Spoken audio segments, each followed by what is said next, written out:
Poor people stay poor because they are so afraid that other poor people judging them for trying to become rich. This is a psychological barrier na takot tayo sa social judgment na most of the time that hinders us for pursuing financial growth or yung pagnenegosyo. Most of the time, di naman tungkol sa pera eh. Most of the time, takot mapahiya. Takot matawag na ambisyosa. Takot sa sasabihin ng ibang tao. Lalo na, yung kapwa mong hirap din sa buhay. Ang sakit no, pero totoo. Kasi karamihan ng gustong umasenso, pero ayaw mo na parang naiiba ka. Ayaw mag-post ng progress kasi baka sabihin nagyayabang. Ayaw magbenta kasi baka sabihin networker. Ayaw matuto mag-invest kasi baka sabihin na scam yan.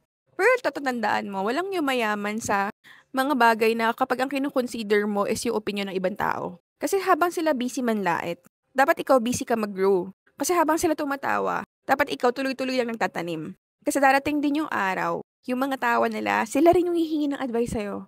Kaya stop explaining your dreams to small minds. They will never understand. Uhusgahan ka lang. So, huwag mo na i-share sa mga taong di kaya intindihin yung pangarap mo. Just work, just grow, just keep going. You don't need their approval. You need your breakthrough.